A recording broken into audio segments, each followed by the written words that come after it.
Imaginez un vaisseau d'argent qui vous emmène de l'autre côté de l'horizon, à la fois voilier et sous-marin. Regardez celui-là avec ses petits gestes quotidiens. Il prend son café comme moi, tranquille, pépère. Mais lui, parfois, il le prend à des milliers de kilomètres dans la stratosphère. L'homme qui monte, Jean-Loup Chrétien. Et celui-là, Jacques Rougerie, l'homme qui plonge, le mérien. Architecte de la mer, concrétisant ce que disait Jules Verne, tout ce qu'un homme est capable d'imaginer, d'autres sont capables de le réaliser. Hier, le Nautilus, aujourd'hui, l'Aquaspace.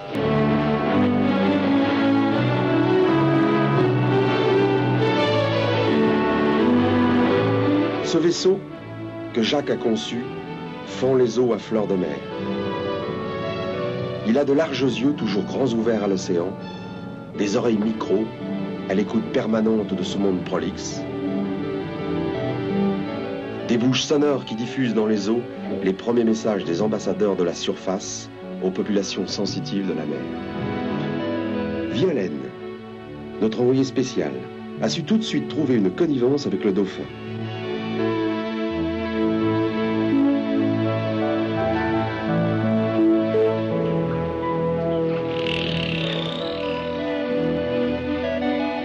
D'ailleurs, ça fait un bout de temps qu'il nous espionne, celui-là, mine de rien.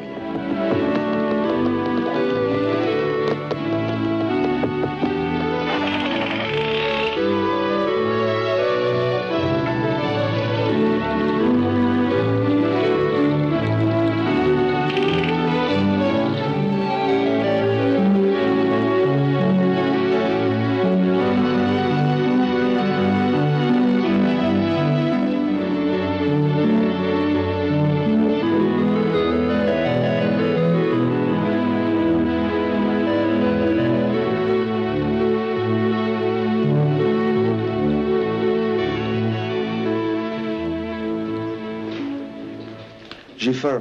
Tout le monde a faim. Tout le vaisseau a faim. Les extraterrestres s'en moquent, ils se nourrissent de leurs rêves. Et en plus, ils prennent toute la place pour rêver. À quoi rêve-t-il l'architecte de la mer? À son village sous-marin? Ou à sa maison sous-marine dans laquelle il a vécu? Et l'autre, le cosmonaute, il mange pas non plus l'autre avec ses airs d'être ailleurs. Peut-être rêve-t-il de ce moment où il nageait dans l'espace comme un poisson dans l'eau, à bord de son vaisseau Salyut. Peut-être.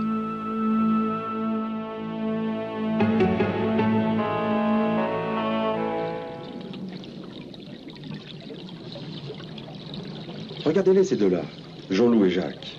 Ils s'entendent comme larrons en foire. Celui qui nage dans l'air et celui qui vole dans l'eau.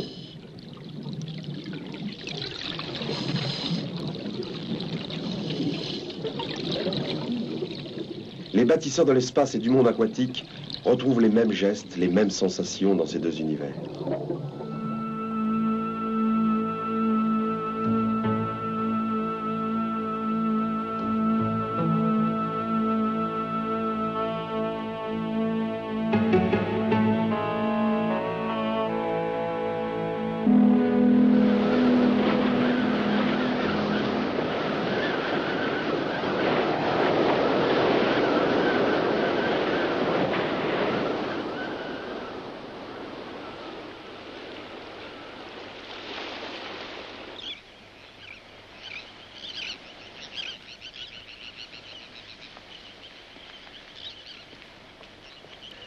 J'étais pas mécontent de leur démontrer, moi le pauvre terrien, qu'il n'y avait pas besoin d'aller si haut, si profond, pour découvrir des terres inexplorées encore, où vivent des témoins de l'origine des temps.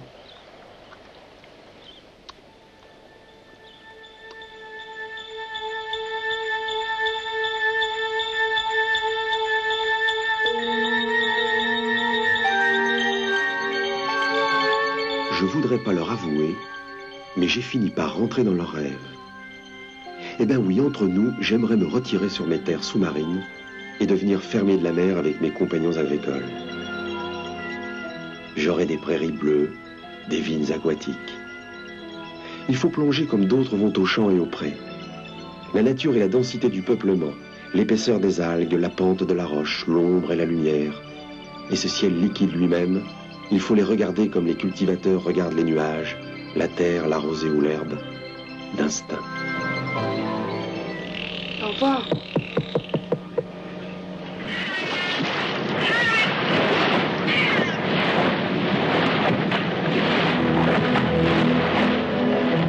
Et cette mer, avec les clartés de ses profondeurs, coulait, sang de mes veines, et faisait battre mon cœur.